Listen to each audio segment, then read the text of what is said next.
able to spot a transplant from literally a mile away. FE, DHI, implanter pens, pre-made incisions, DHT method implanted in the frontal row of the hairline. Like a feeling of success after all these years trying all these useless treatments. How to choose the best clinic for you.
Using natural products. I've been there, I've done it. If you want to go a natural route, just shave it all off, move on with life. What is your plan B? What you gonna do? If they're gonna be no growth, your donor gonna be destroyed, or both? What you gonna do? So basically, he got this hair transplant to stop the receding and make his hair more full and... No, hair transplant does not stop the further receding. Whether you get a transplant or not, your male pattern baldness will continue.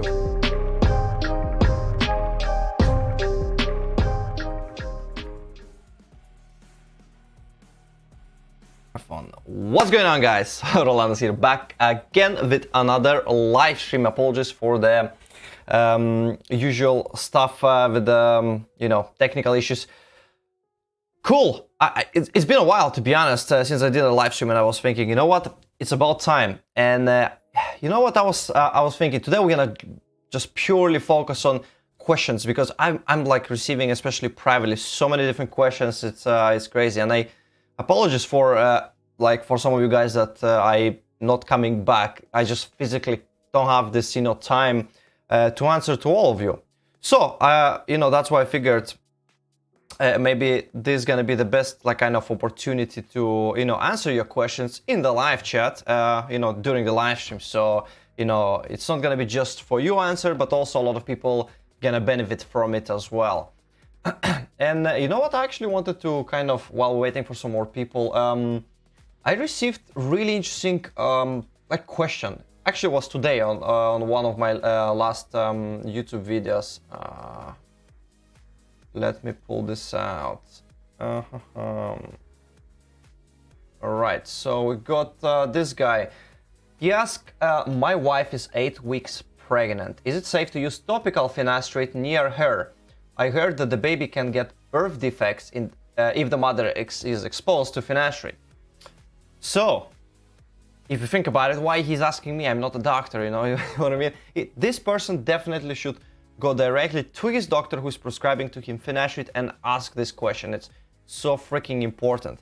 And but what I can say from my kind of perspective. So the way it works, basically, you just need to be extremely careful, especially with topical finasteride. So you would need to kind of develop kind of routines, so you could potentially need to avoid at all costs your wife touching basically your hair or your scalp after you put topical finasteride. So I don't know how it's going to be in the morning, in the evening, but the idea is not to touch it at all. So ideally would be to apply topical finasteride, wait a few hours at least until it's going to absorb and do its thing, and then wash it off, and only then it's kind of going to be like a safe zone, basically.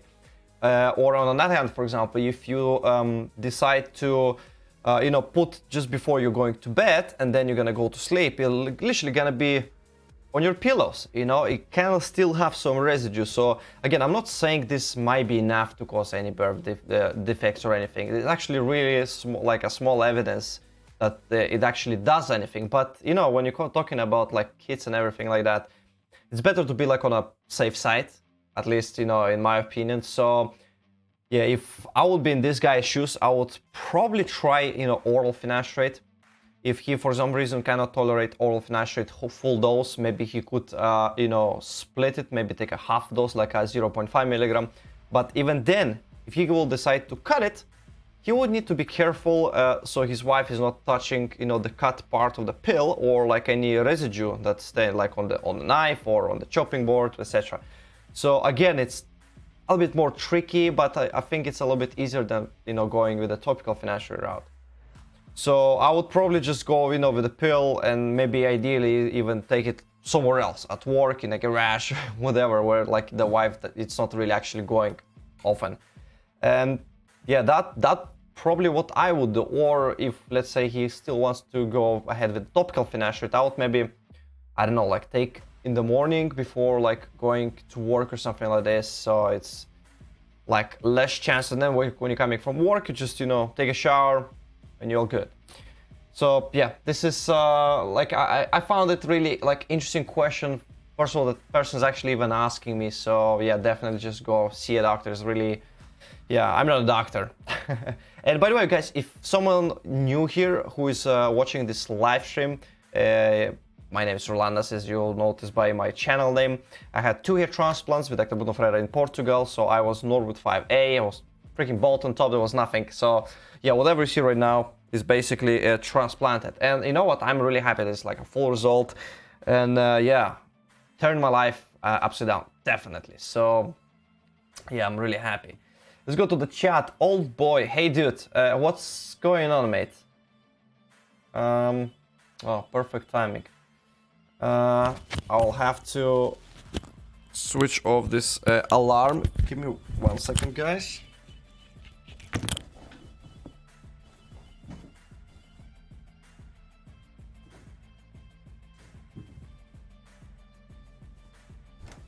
And I'm back. Whoops. Some annoying alarm, not perfect timing during the live stream. Anyways, going back to the chat. So, Danish Kumar, hey Rolandas, great channel, very detailed and thorough, amazing job. Planning to get hair transplant done, wondering if I should go for DHI or just FUE. Which one is better for getting density, natural look, cost, not an issue? I feel like this question has been like hammered to death. What is better? What's better, DHI or FUE? And if to put it in a few words, neither is better. If you take 10 best doctors, 5 doctors that are doing transplants purely with the implanter pens, and 5 doctors that are doing just pre-made incisions, if that's what you're asking by saying FUE. If you put them 5 best doctors on each side, put some of the best results in front of you, I can guarantee you will never see any single difference between, person A or person B. Why? Because the technique doesn't matter. Like they both can create amazing, great density, natural results, great angulation, implantation angle, so it looks freaking amazing. So most of the clinic, they're just basically trying to sell you the like kind of gimmicky most of the time techniques. So both good. I had personally DHI, although I also had during my first surgery, I had a little bit of kind of FE pre-made incisions. So Dr. Ferrara did a little bit of incisions in the very front of the hairline, maybe like, I don't know, 3, 4, maybe 5 rows. I don't know why he decided to go for it. Maybe because my skin was a little bit funny, and I had a lot of popping as well, so maybe this kind of was preventing it. But yeah, most of the surgery was done with DHI, so it doesn't really matter, to be honest. So yeah, please don't focus on the technique, focus on actual results. Look at the results, look at the pictures, videos, high quality, look at the close-ups. Like, if people start doing, close-ups like that, you need to see properly how it looks like. It should look natural, it should not look pluggy and everything. Correct implantation angles, so it grows in the correct, like natural kind of angles, if it makes sense. So yeah, hope that helps. Yeah, like I said, in short, just don't focus on the techniques, it does not really matter. What's up, bro? Ronnie, how you doing, my friend? Jacob, I'm 3 weeks post-operation. How I should take care of my transplanted area? Can I use aloe vera gel there? Well, first of all, you should follow your post-operational instructions given by your doctor or a clinic. If for some reason they didn't give you anything, ask them. Call them, text them, email them, whatever it is you go having communication, and ask them what you should do in this case. Because, every clinic, every doctor can have their own kind of like approach. It's not necessarily better or worse, it's just that's what they usually doing, in their practice, and they see success. So I would say better don't like listen to what exactly some person online is telling you to do, but rather focus on what the person who did your surgery is telling you what to do. It makes sense. You're gonna have basically a best chance of success. However, if you went to some shady clinic, it's very likely that they're just gonna give you some really terrible advice. I've seen it happening all the time. So yeah, so to answer your question, 3 weeks post-operation, the hair is already rooted. It's impossible to get it out. You probably already started shedding your transplanted grafts. So you can indeed use aloe vera gel if you're not allergic or anything like that. But this is gonna be not for your transplanted hair, but rather skin, to help it like kind of speed up the healing process, because it's gonna be really red. Imagine like thousands of dots being poked in it to implant those grafts. So it's a lot of damage to the skin. So it takes some time for skin to heal. But the number one best advice I could give you at this stage is wear a hat. Just try to avoid the sun at all costs, because if you have still redness on your recipient area, you're gonna go on the sun and you're gonna stay for, to be honest, even can be half an hour, 1 hour, it doesn't matter. Some people are reacting differently and they can react sooner than others. This redness can become permanent. So there's a potential it will never go away. So it's not a great look if you see great transplant or all growth, but then you look at the hair and you can see it's like kind of reddish, pinkish. In some extreme cases, it's properly red. That's it. You know, I don't think there is a proper way to kind of fix it. So just, it's better to kind of avoid it. Just make sure you're staying on the shade, stay away from direct sunlight, wear a hat when possible, and yeah, just until basically your redness kind of subside. That's the best advice I could give at this stage. Very great. Hair is great for both of us. Do you have a skincare routine? If yes, what? Actually, I do. So I was debating for quite some time. I mean, I'm not doing anything special, but I was debating for quite some time. Maybe I should start like a really deep, some, you know, excessive routine or not. But so far what I'm doing, basically, every morning I'm obviously washing my face with a face wash and then moisturizing. You know, in the morning I'm putting moisturizer that contains SPF 20, so, you know, to protect kind of from the sun, and that's it. Sometimes I'm using like this kind of specific serum I'm using from like this one, you know, just a basic brand.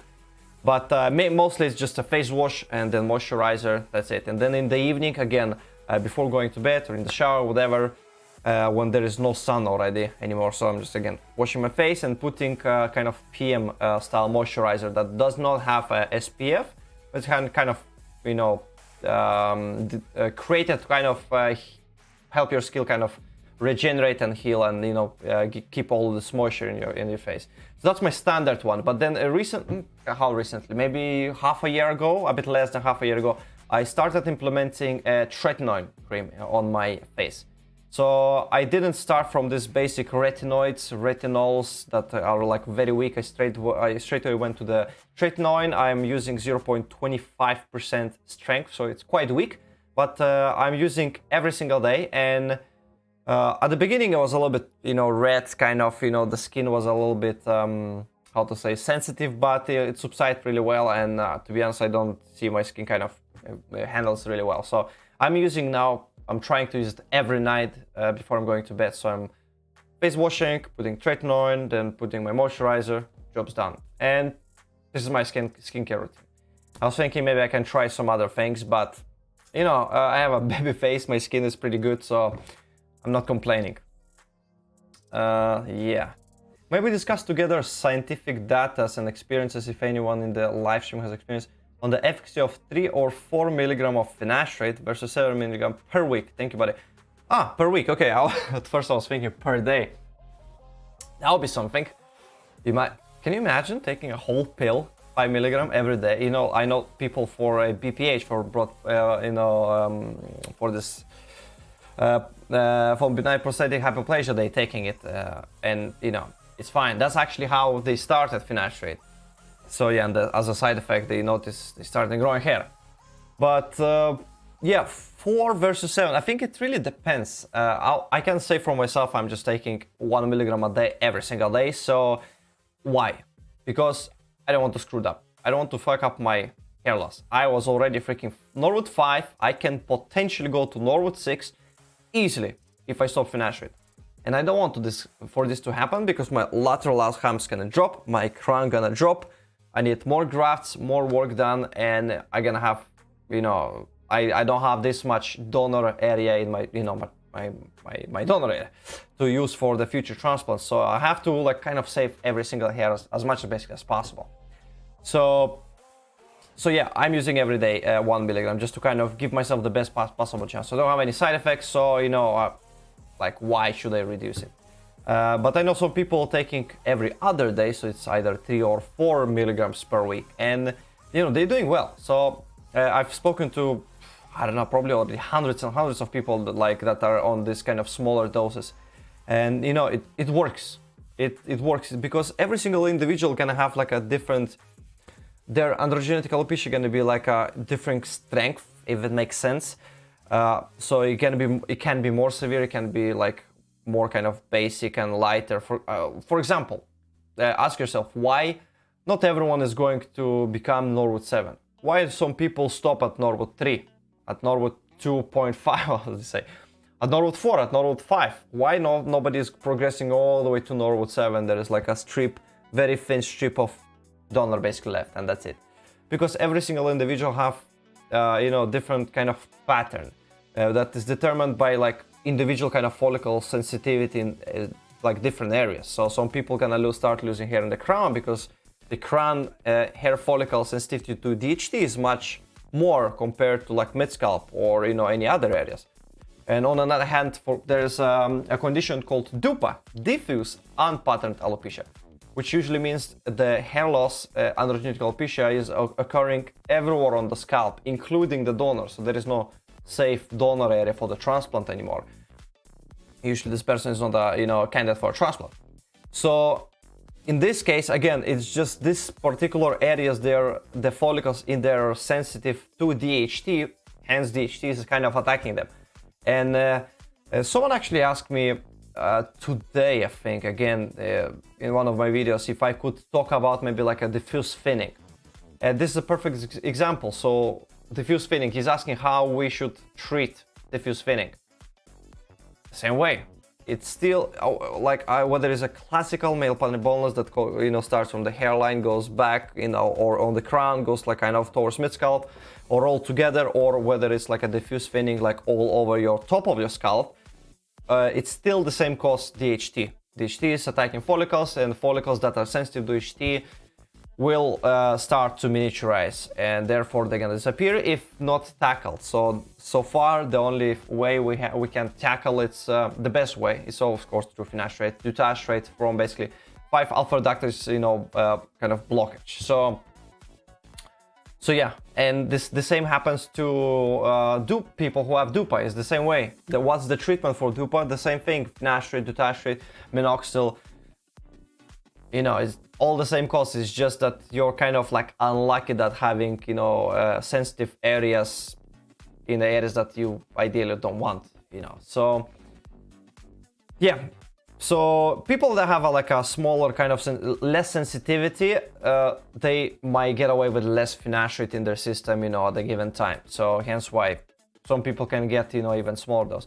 There was actually some studies done comparing the doses, and so if 1 milligram per day dose of finasteride is reducing the serum DHT for something 65-67% up to 70%, the dose as low as 0.25 milligram per day is reducing something about 50% of serum DHT. So if you think about it, it's like a 4 times smaller the dose, but it's still pretty, big amount of, DHT reduction, in the body. So for some people, it might be just enough, to go on. So yeah, like I said, it all depends. I would suggest if it looks like you have a kind of severe, like aggressive hair loss, like I have, that it goes really rapidly, it's like a really like visible big pattern, like a Norwood 4, Norwood 5, 6, got like 7 maybe, then in this case, just do your best. Just go as high as possible. That would be my suggestion.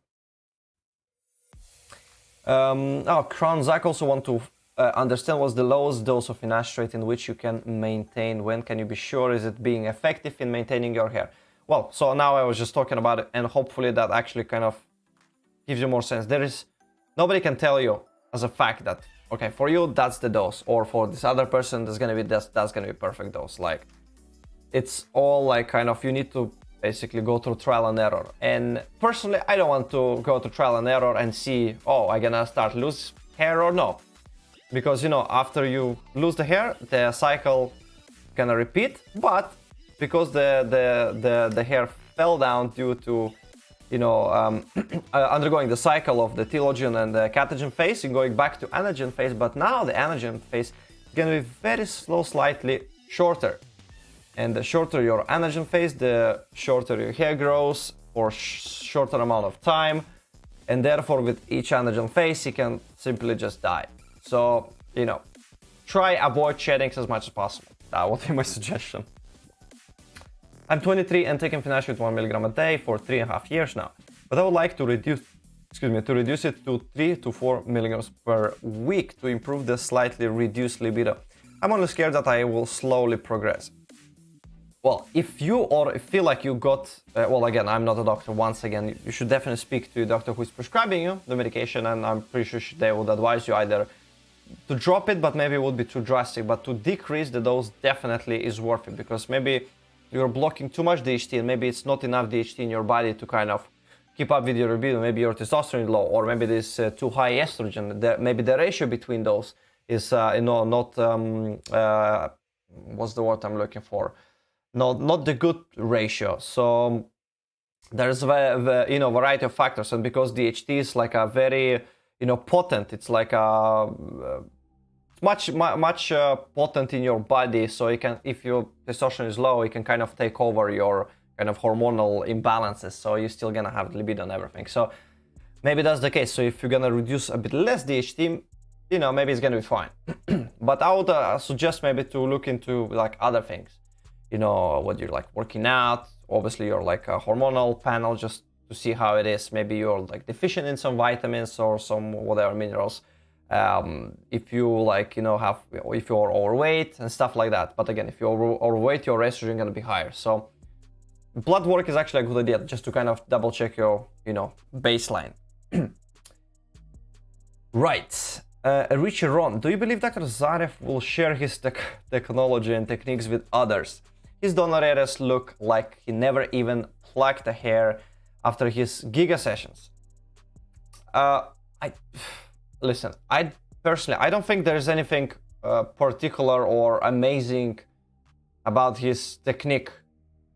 He's just using a motorized punch with vacuum assisted, pretty much like a neograft, but it's his own build. So I don't know exactly what's the difference. Maybe when the follicles are going through this vacuum to this place, when maybe there's saline or whatever liquid he's using to store the graft, maybe this machine somehow is like counting at the same time or something like that. So he's able to kind of avoid this counting part of the surgery. Therefore he's able to start implantation sooner, and in general he can make more grafts per session, because that's how we see he's able to do like per 1 day with DHI implanter pens, like what, 3,000-4,000 grafts in 1 day. That's a lot in 1 day, So I don't know, maybe that's the case. Maybe there's something else, I don't know, but I don't think there is anything specific. And in terms of the donor, it looks like nothing has been taken. It's just because he's using extremely small punches. He's using like something like 0.6, maybe even smaller, like 0.5, whatever. He basically figured out the smallest possible punch for each, patient, of course, that is gonna be taking basically zero tissue around. It's just like, if that's the graft, he gonna literally take that looks wrong. But he just gonna go slightly around the follicle, trying to take as little surrounding tissue as possible. Therefore the hole itself gonna be smaller. And but we know from some trial and errors that the less tissue is there, the more chances that this graft might not survive after the surgery, or maybe you're gonna transect. So you have to be extremely careful when you extracting with such a small punches. That's why basically most of the doctors using like pretty big punches, like 0.8 is kind of standard, but like 0.9, some of them even using like a 1 millimeter, like across the board for every single patient. So because just they don't want to risk it, but in turn it's basically creating a bigger scar.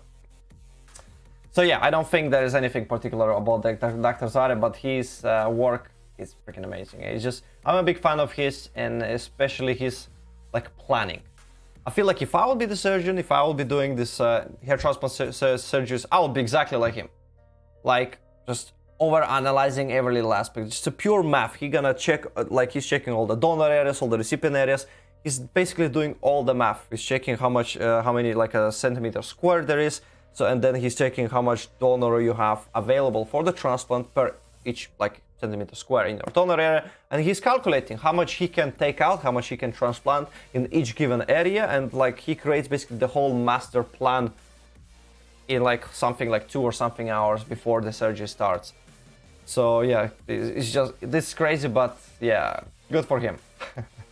I was actually planning, believe it or not, to see Dr. Zarev when I was in Bulgaria, but things didn't work out, so we'll see maybe in the future. Whatever. Sidelvia Spring XX17. It was such a interesting nickname. Have you ever heard about Procapil? Yes, I think it's something similar. Like it works in the same way like a minoxidil, if I'm not mistaken. It's a stimulant. It's basically prolonging either.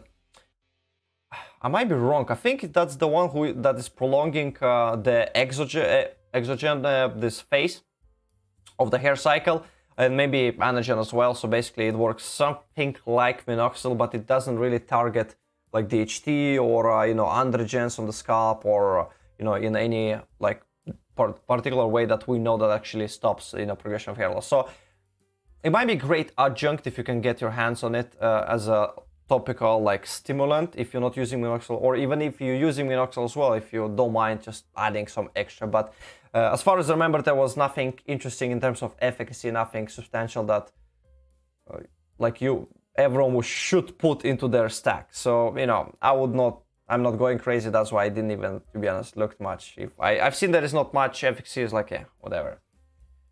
Sergey Smele, how you doing, my brother? Here, Rolandas, if I'm not mistaken, you still have around 2,000 grafts in your donor area. Now, plus 500 beard donor, correct? Beard? Do you see any beard?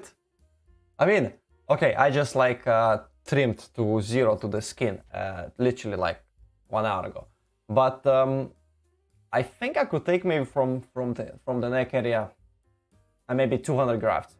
That would be my estimate. That's it. And even then, like, if the scar's not gonna heal nicely, it's probably gonna be visible because just my beard is non-existent. So that's why I don't want to touch my beard at all.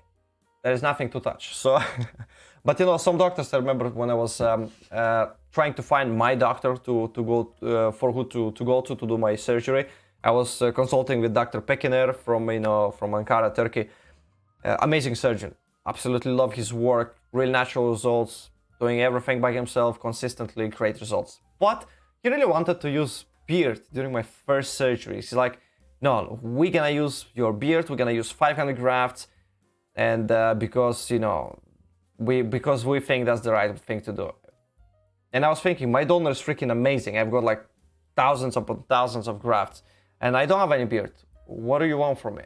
Like, no, and why would the beard hair grafts, the beard hair is looking different than scalp. So like, I don't know. So to be honest, this was the main reason why I decided not to go with him. Otherwise, I would be in Turkey, and the channel would be hair transplant in Turkey, or maybe the channel would not even exist. Who knows? So yeah, did oral minoxidil boost your beard donor in terms of quantity of hair? Probably not. Someone again asked me recently about like a beard hair, maybe it was even you, about beard hair, whether it's gonna help to put minoxidil together with microneedling on the beard, whether it's worth it, whether it's gonna give a great boost to more hairs. And in my opinion, it's like, you never know, you just need to try.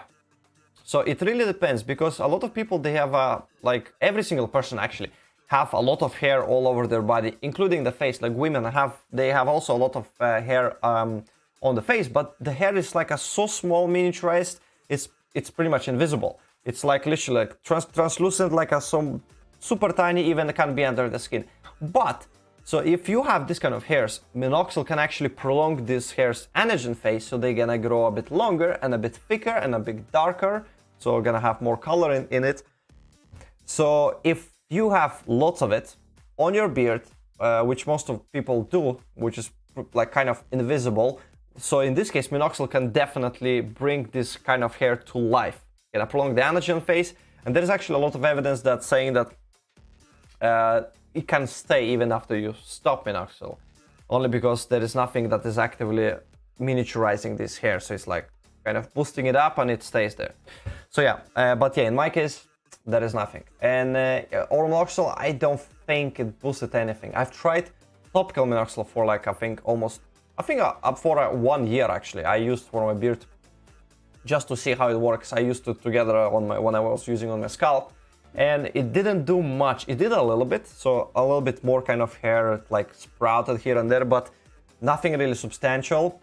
And yeah, now I've been on 2.5 milligram of oral minoxidil over a year now, like a year or something, like 2 or 3 months. and I didn't notice any difference. Maybe the hair like got slightly like a little bit thicker, maybe their anagen phase like kind of increased, but I didn't notice any lots of like a new kind of hair sprouting. So yeah, it all depends like on individual. So if you really want a beard and you feel like you might have it, try it. What's the worst that can happen? I know one guy, personally I know him, he wanted to try on his beard, he tried, and as soon as he put minoxidil, he had got some like a allergic reaction, he couldn't breathe. He went to the hospital, and you know, now he's fine. So like straight away like that. So if you cannot tolerate minoxidil, you will know right away. But his brother, on the other hand, was using on his beard, everything was working fine for him. And I'm not sure if he's still using it, but like he said it like kind of helped him a lot. So, you know, try for yourself and see how it goes.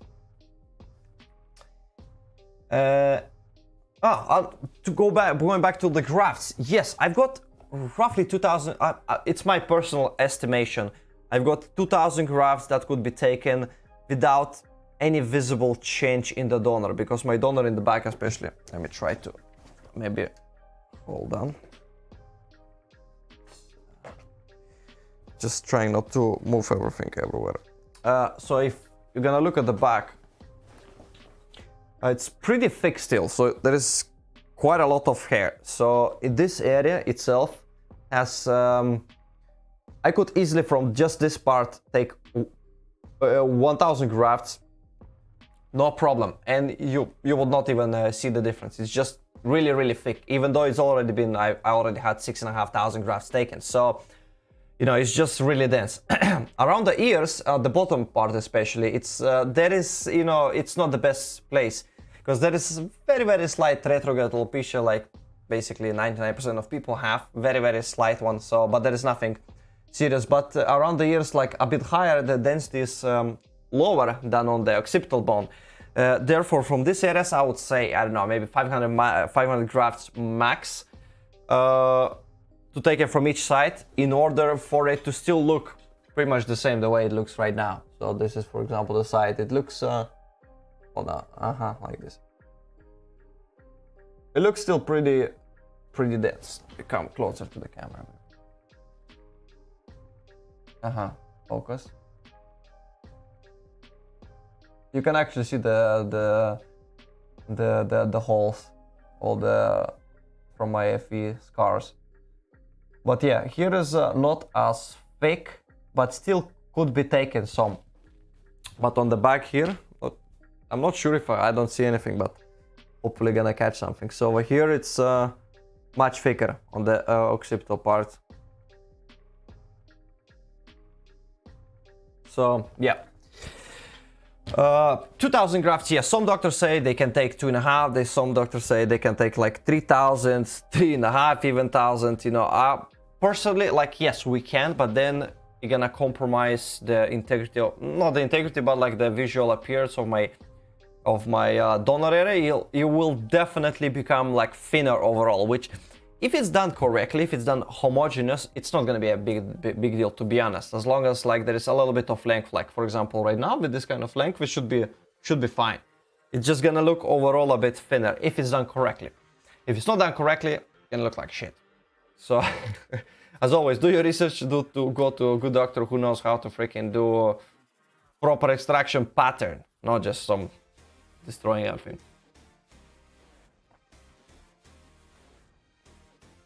Oh, some water, very nice. Been talking too much. Go back to the questions. So yeah, Sergey, hopefully that was good enough answer.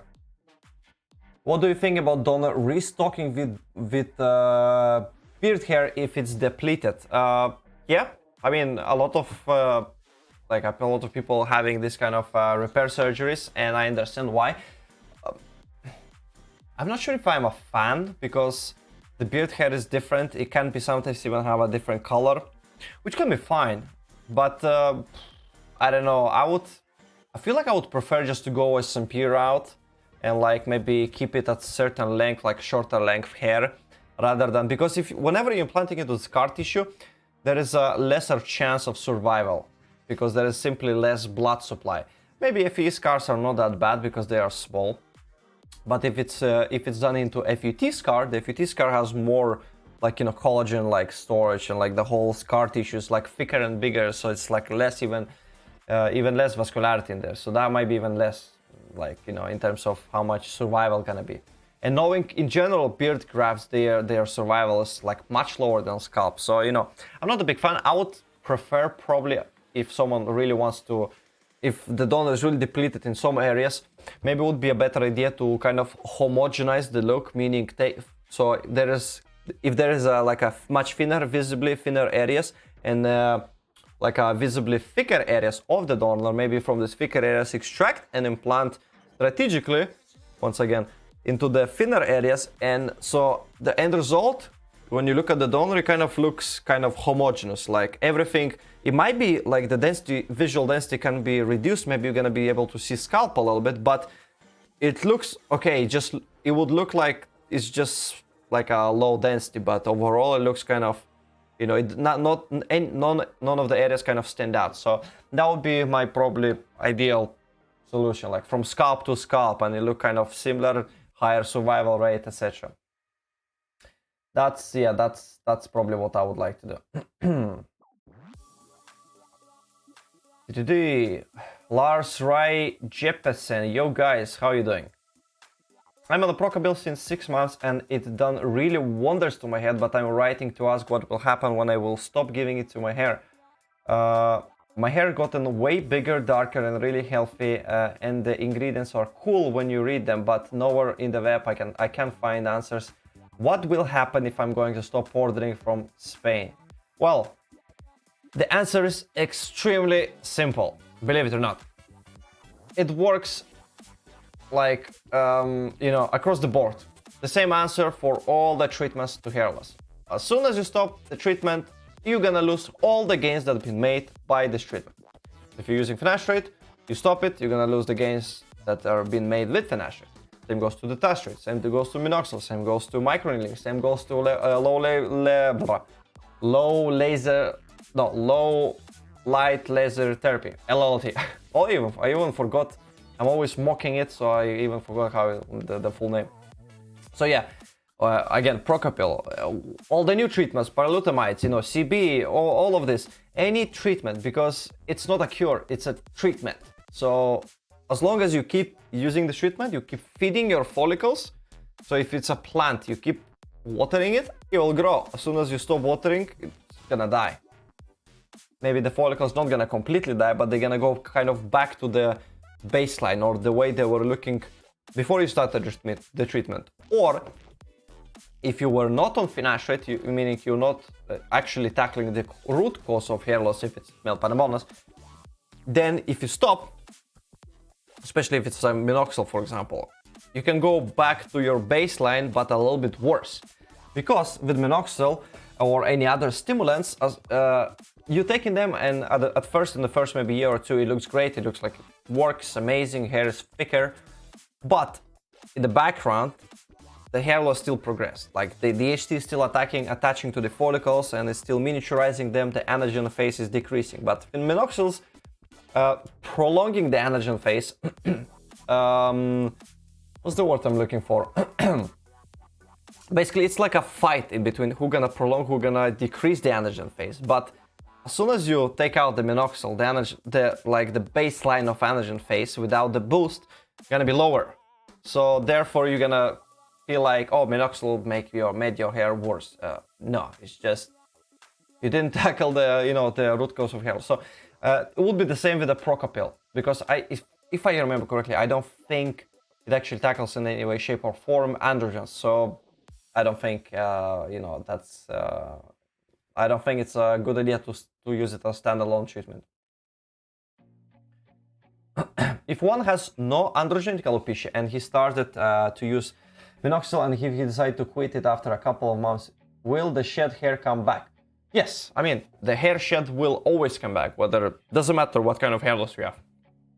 The problem is that you're gonna come back weaker because there is no minoxidil attaching to the follicle that is prolonging the anagen phase. So, it's simple. Basically, as long as you're using the treatment, you're gonna see the benefit. If you're not using the treatment, no benefit for you, I'm sorry. Right. Nick Baker, hey there, I had one hair transplant for my hairline, looks great. I'm diffuse thinning on top of the crown. Was considering getting second transplant. How did yours go? Transplanting hairs into the existing hairs. Well, first of all, congrats on transplant. I'm really happy that everything turned out well and you're happy. That's the most important part, because seeing all this terrible transplants just breaks my heart. So yeah, going back to your question, it's possible. Again, if the doctor surgeon is really good, there will be no issue to implant in between. Now, there is always going to be a risk that by implanting in between the existing hairs, just due to basic shock loss, from the transplant itself, if the hair is weak, it might fall off, shed, and basically never come back, just because the damage was so great for it. That's why it's usually a good idea to start finasteride and minoxidil to prolong the anagen phase, to make the hair much stronger, so you're gonna survive the shock loss if it's gonna occur. Another danger, of course, is that they can, when they're implanting, whether it's like a DHI pens or premating the slits, they can physically damage the surrounding hairs. So they can cut through the graft under the skin, cut through the follicle, and it's gonna be dead. So end result, you basically exchanging transplanted hair for the native hair, and end result looks something similar, minus the hairs in the donor. So that's why when there is a lot of native hair, even though it's severely miniaturized, a lot of doctors would be hesitant to do the surgery in this area, because they know they're pretty much gonna damage it, So it's best always to try and do your best with the medication, because the donor is a finite amount, so you have to preserve as much as possible.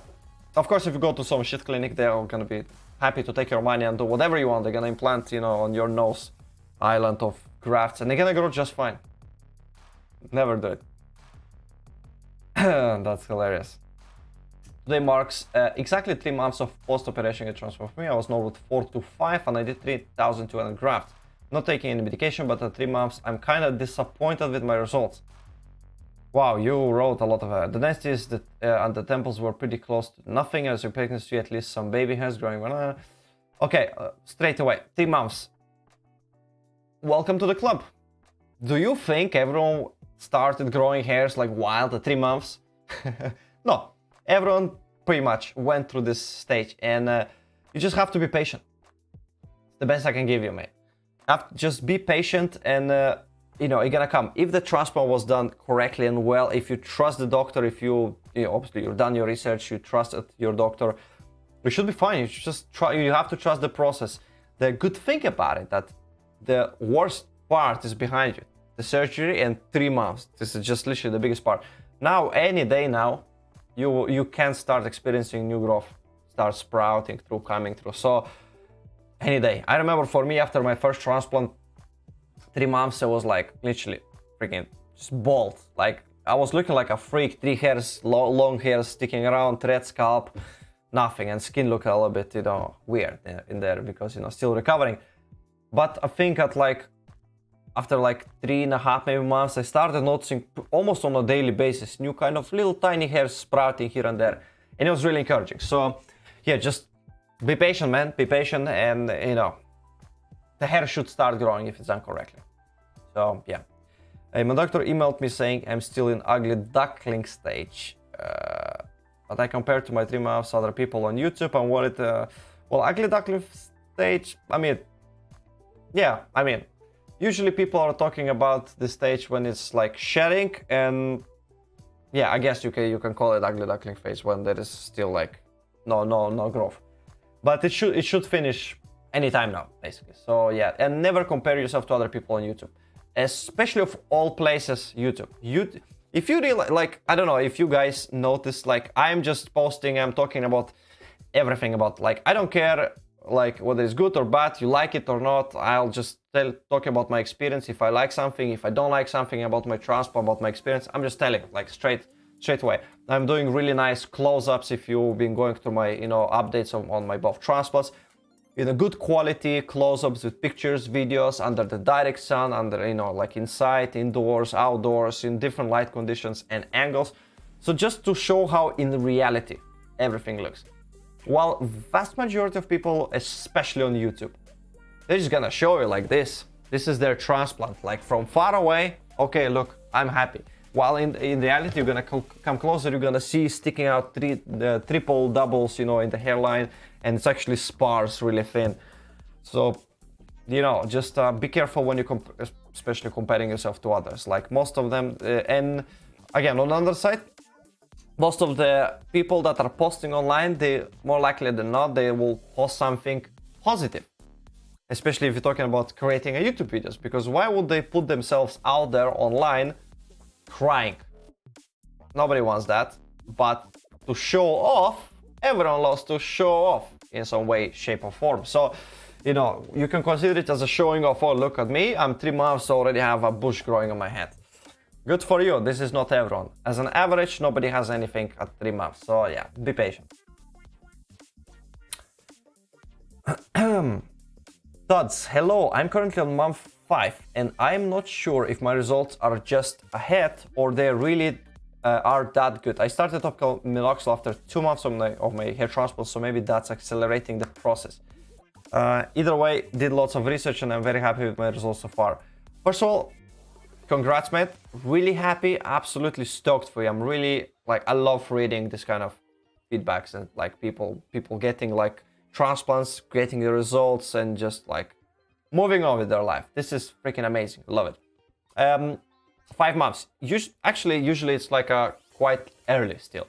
Early growers tend to start growing a lot of the hairs at the same time, like from month 3 or 4, or and like it just like growing like bush. Especially people who have like a lot of triples, quads, like a lot of big chunky units. So you're gonna produce more hair. So overall gonna be more visible hair and gonna look like thicker basically and stronger everything. So yeah, this basically people gonna look like that. So maybe you are one of them, that's great. But you still gonna see more improvement. So I would say personally, like 99% of the hairs, the transplanted hairs that survived will sprout through the skin, you know, to some degree, probably after about like month 8. It's probably like the latest. After month 8, there is like 1% chance, not chance, but like a very small amount of hair that will still come. And this hair might be mostly from this chunkier graft. So if you have a 5-hair graft, and this is, by the way, 5-hair graft is not a lot. I had some grafts that had 7 hairs in one graft. Can you imagine? So yeah, I've seen it through the microscope with my own eyes during my surgery. So yeah, so imagine 5-hair graft, maybe gonna grow only 4 hairs at the beginning. So at some point, this hair will start growing as well. So they not like guaranteed start growing all of them at the same time. And I've seen for myself after my first transplant. By the way, documented as well this.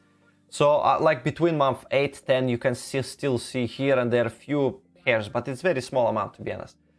So yeah, but after that, up to month 10, month 12, and even beyond, the hair basically gonna mature, become a bit thicker, and like start behaving more like your hair. Because at the beginning, you can be looking a little bit like wiry, kind of difficult to style. So yeah, this gonna kind of subside and gonna get much easier. So yeah, hopefully that helps. Graham, oral minoxidil 2.5 milligram enough for a male. Started taking 3 months ago. Doctors doesn't want to bump me to 5 milligram, thinks 2.5 milligram works great. Thoughts? Well, I am on 2.5 milligram as well. I've been more than 1 year on it and I'm doing great. I personally don't want to increase the dose. Why? Because oral minoxidil is extremely dose dependent.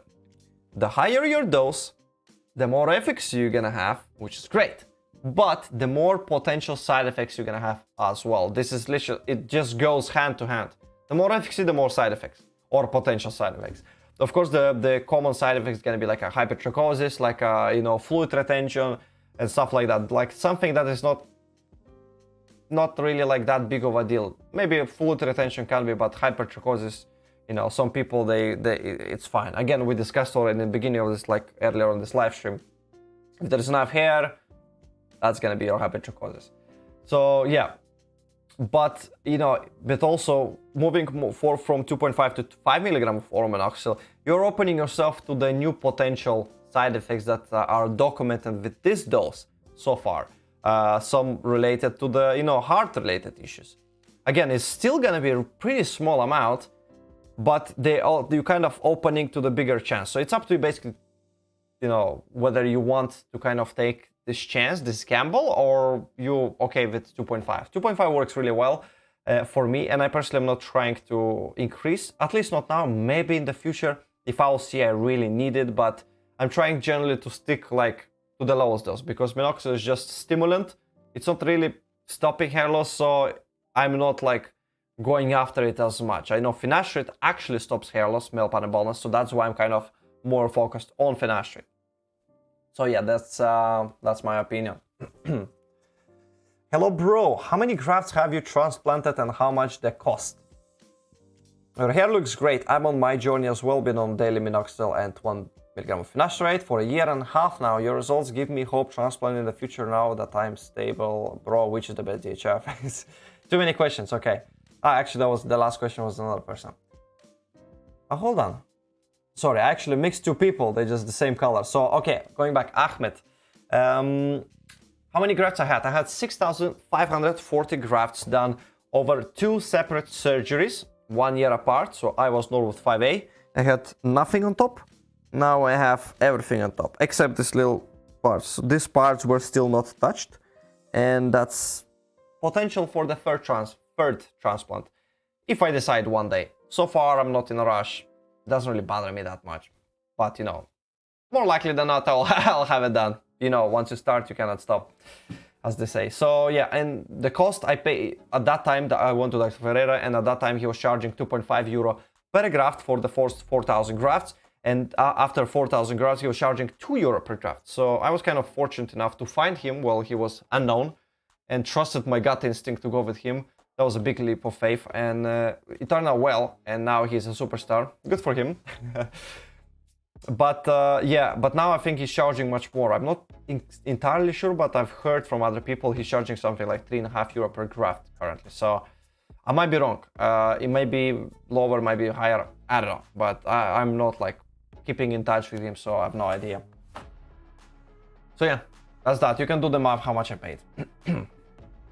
Right, so your hair looks great on my journey. I'm minoxidil, finasteride, that's great. Okay, so yeah, Asher, good job, yeah. As long as you're on finasteride, your hair loss should be in check. For most of people, it's gonna stop their male pattern baldness to some degree. What do you think about the latest studies comparing topical finasteride with oral finasteride? I would really like why now it seems it has similar efficacy while it was always clear that topical was inferior. Listen, in my opinion, and from the studies that I've seen as well, the topical finasteride is comparable, and actually it can be as efficacious as oral. It works. Why? Because it goes systemic. It doesn't go as much, I mean, I should say it goes systemic, but it does not reduce serum DHT as much as the oral version, but it still does. So, like, for me, people usually take it topical because they're scared of side effects or they have side effects. So, my opinion would be to start with oral. If you have side effects, then maybe try topical. If you try topical just because you're scared, you can still have side effects. Like, you know, and to be, in my opinion, topical is more of a hassle. You need to apply it, to wait to dry. Like I discussed in the beginning, if your wife is pregnant, you have to kind of avoid her at all costs, running to the, you know, different rooms in the house. So yeah, I mean, efficacy is the same. Like it's just decreasing less serum, but the efficacy, well, again, if everything is done properly, so most likely if you are applying enough of it, if you are applying at the correct, you know, in the correct places enough, again, and if your concentration of finasteride is appropriate, like 0.1% of topical finasteride is usually equivalent to 1 milligram of a pill per day. So if you're putting enough of it, then it's fine.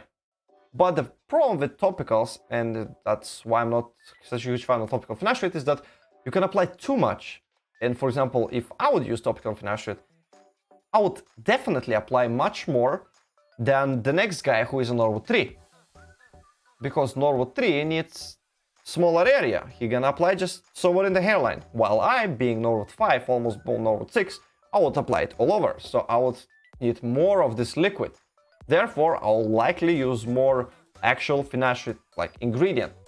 Therefore, reducing my serum DHT more.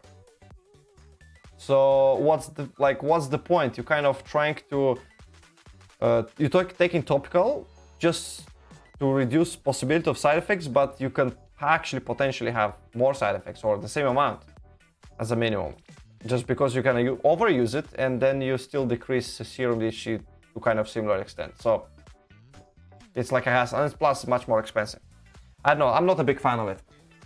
And vice versa, if you can apply not enough, and then why I'm still shedding.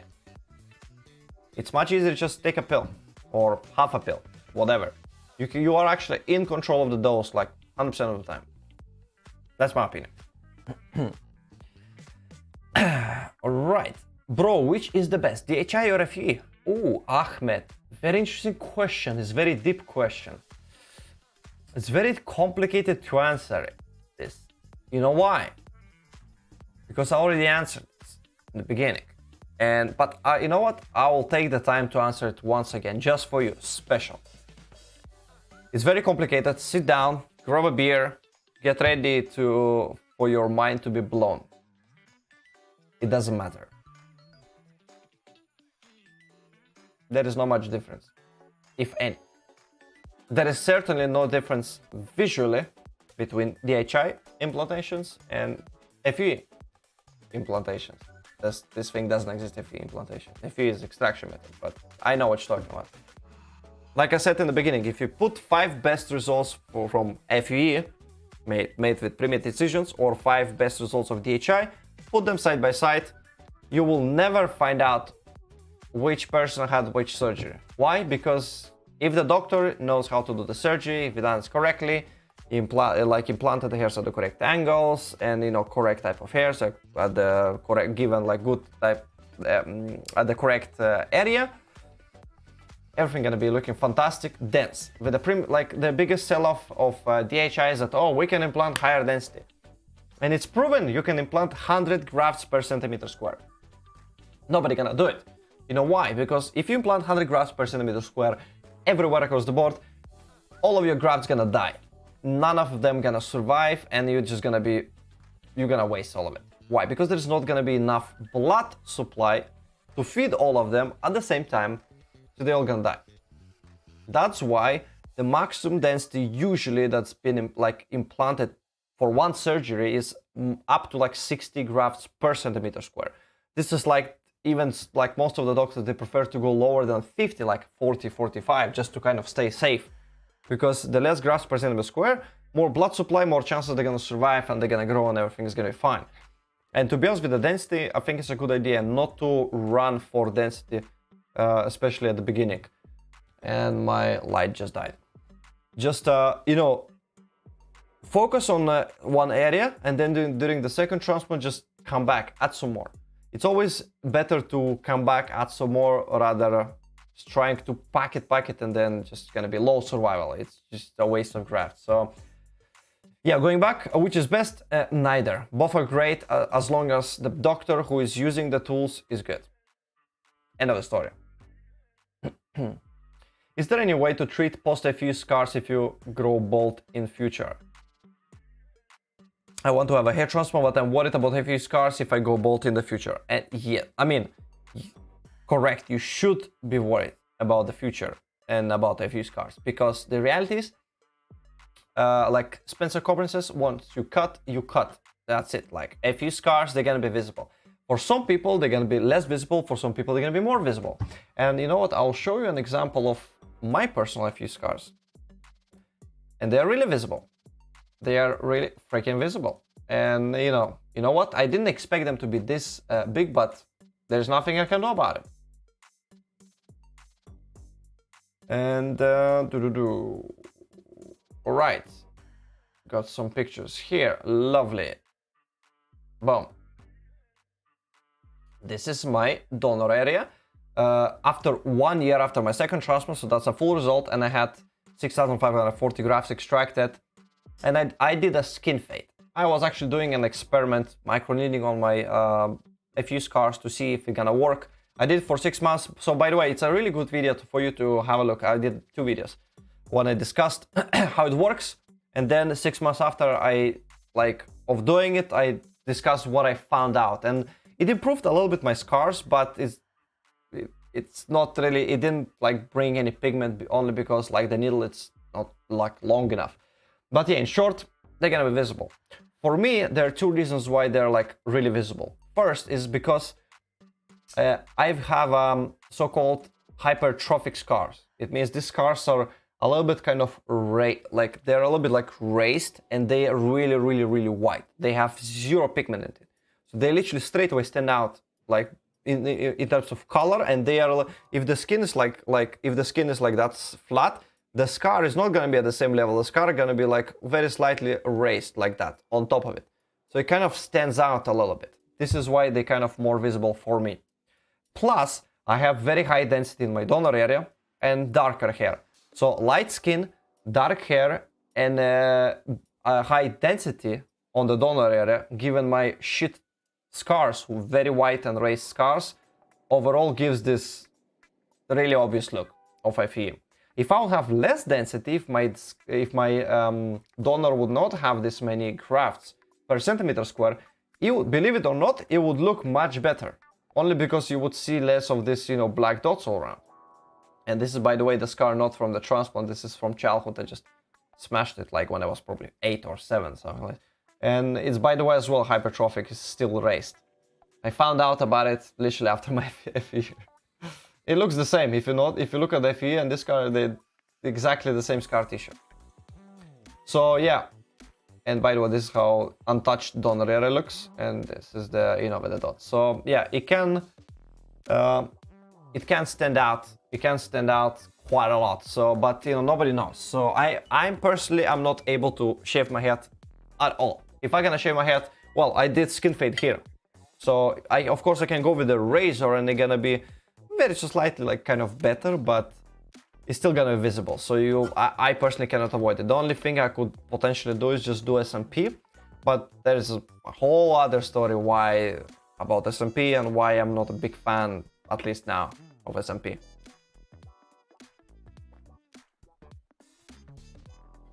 Let's get a couple more questions before wrapping up. This live stream been a really nice chat, actually.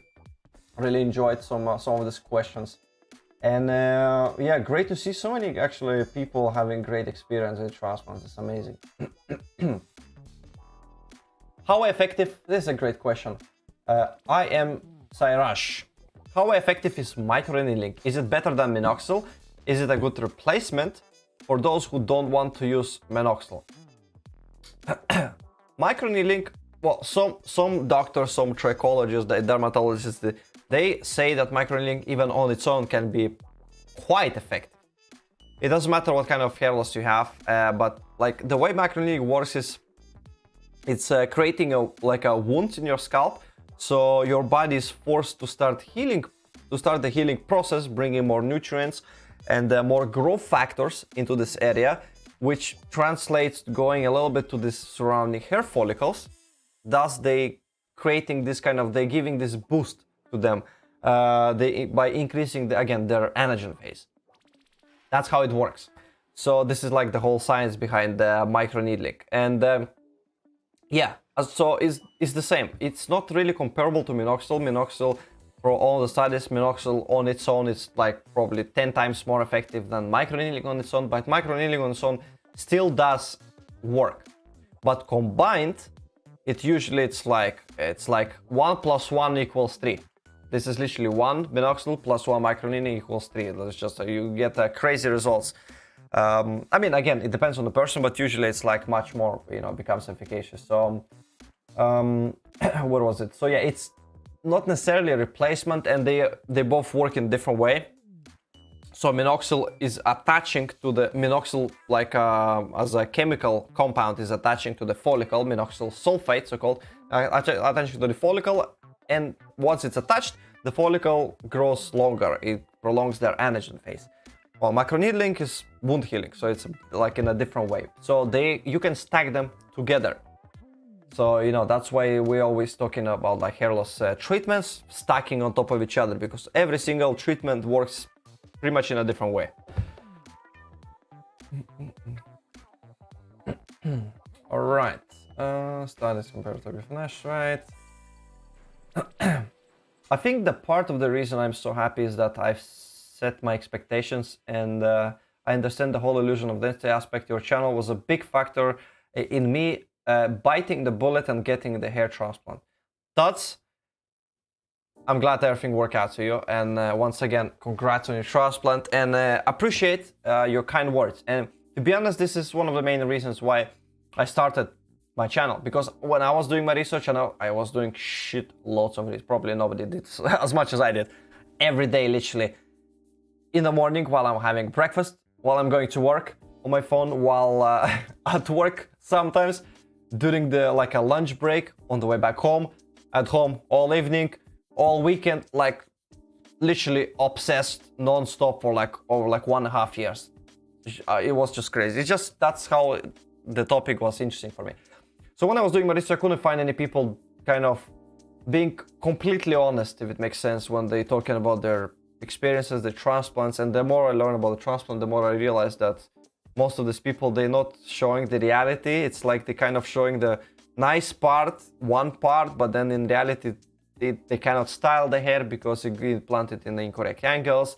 They have a fake graft, so like it's actually sparse. They need to use Topic, or they use Topic and they say they're not. It's like a lot of shit and miscommunication and everything. So that's why I decided to start my channel. So yeah, I'm happy that it actually helped you to kind of skim through bullshit and, you know, find some, you know, good information. What do you think of sublingual minoxidil? Seems like a recent trend, and Dr. Sinclair did some studies on it. It's a trend in Australia, sublingual minoxidil. They've been doing it for quite some time already. I mean, if you really think, it's still minoxidil. If I'm not mistaken, maybe there is a chance that with sublingual minoxidil, by the way it's been introduced to the body, maybe you can get away with like a smaller doses, and it can work similar to like oral minoxidil with the higher doses. I think maybe this could potentially, I might be wrong though, but maybe this could be potentially like the factor. But other than that, it's minoxidil. I think oral minoxidil is better. It just goes directly when it's needed. Sublingual is like under the tongue, you keeping it like, it's still minoxidil after at the end of the day. So I don't really care about it. Nothing interesting. Can I use Neo Hair Lotion? What the hell is that? Neo Hair Lotion? No idea. CR77B, Mr. Rolandas, I had 2 repairs with a reputable doctor in Europe, and I showed him pictures of your donor, and he said he doesn't think a 0.8 punch was taken because your holes are so big. I mean, I personally didn't check if it's written 0.8 on the punches during my both transplants, Dr. Ferreira, but I believe he's using, because that's what he told me, and that's what he told to other patients. And I've seen a lot of people that went to Dr. Ferreira and they've been told they've been used 0.8 or even 0.85 millimeter punches, and their donor looks freaking amazing. Like mine looks like shit. So if you think about it, exactly the same punch, but some people, their donor looks like, you cannot tell anything, almost like a Dr. Zaref style with super small punches. While on the other hand, mine is like, you can see from a mile away this donor. So to me at the beginning I was like, what the hell? I think it's just white, but the problem is, like I said, it's multi-factors. It looks like it's bigger. It's because it's raised, it has no pigment, it's just the way I'm healing. So personally, I couldn't care less what punch size was used or whatever. You know, I'm happy that my transplant looks natural. Maybe I didn't expect to have such like visible scars to this extent. I knew they're gonna be scars, and I was absolutely fine with this. But I was not like, I didn't expect it's gonna be visible to this extent. But that being said, like it doesn't matter. I'm growing my hair a little bit longer on the sides only because skin fit doesn't really suit my face. It's like my face kind of like roundish at the top, so I need more like bulk of the hair here to kind of make like structure my face. So yeah, for me it doesn't really matter, and you know, it looks great. Like, to be honest, my density is so high you cannot see any scars just with a tiny bit of length. So yeah, but I've seen actually some other doctors. One doctor like some time ago, he asked me on Instagram, like, Rolandas, what's the can I ask what was the punch used? I was like 0.8. No, I said guess. He's like, I think maybe 0.9, 0.95. He was as well guessing the same way. I understand because it looks bigger, but yeah. Yeah, that's that. And let's see my the last question. Maverick, opinions on dutasteride versus finasteride. For people starting the treatment, seems beneficial to start directly with dutasteride. You know, it's a tricky one. It's a controversial one. It depends the way you think. Dutasteride is stronger, yes. It's better to start stronger drug immediately. Maybe, like, surely you're gonna like go with the best you have and you like arrest hair loss right there on spot. Yes, but that being said, if your follicle like sensitivity to DHT is not as severe, maybe you can get away with finasteride. So you can achieve exactly the same with finasteride. So therefore, if you stop progression of male pattern baldness with finasteride, it's not really much difference if you're gonna change to dutasteride if you already stopped the progression, if it makes sense.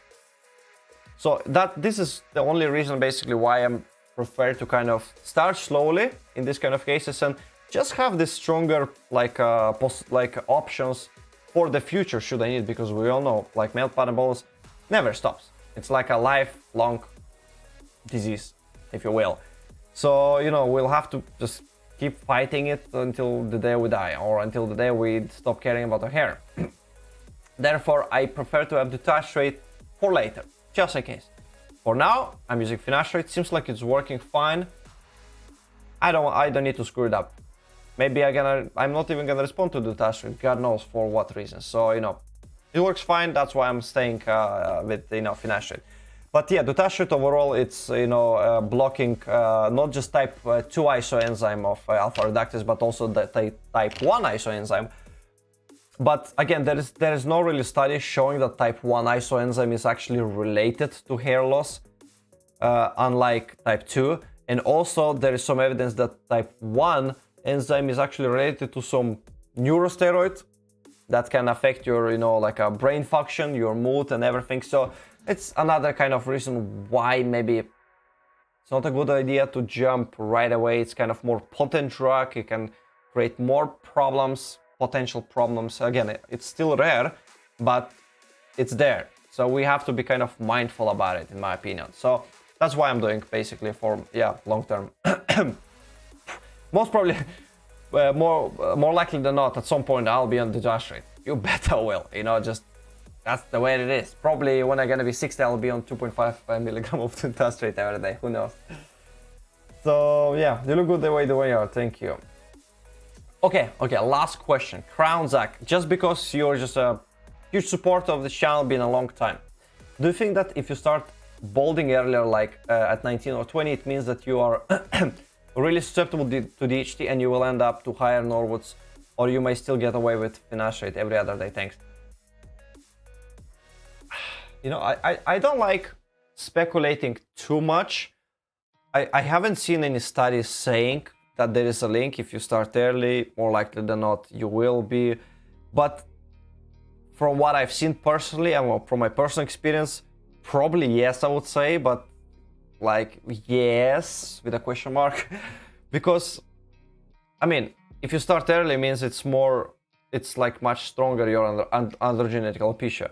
But again, it might be that certain amount of like blocked DHT may be enough, and maybe it's gonna be enough for freaking decades. Maybe it's even like a half of the daily dose of finasteride, like 0.5 milligram, is gonna be enough. Who knows? So it's again all the same story. You just have to try and see. Just you have to be mindful and looking after like your shedding. Again, don't get scared of the shedding. I did a video recently. I had like about 5 months ago, I had this huge shedding. Like, I don't remember when it was last time, and it lasted for almost 4 months. Now I've got almost nothing. You know, I just can like take my hair. There's literally absolutely no hair Literally. Oh, there is one. I plucked one hair, you see. And never mind. And it's because I've got my hair is dirty with the product, so yeah. There you go. If you want to see the density under the harsh light, super harsh light, I've got like 2 lights here. So yeah, but you know, at some point the shading will come back once again. So this is just a part of the game. So don't be scared of the shading, but just keep an eye, like take pictures and see whether you're actually progressing within your pattern. And if you see there's a regression, you're progressing into your pattern, then that's maybe when we should maybe update also finasteride, or maybe jump to dutasteride, or try something else, like, you know, topical anti-allergens. Do any surgeons do transplant or Norwood too? Yes, go to Dr. Sinik in Turkey. He's gonna implant on your freaking cheeks, no problem. Just as long as you're gonna give him some money.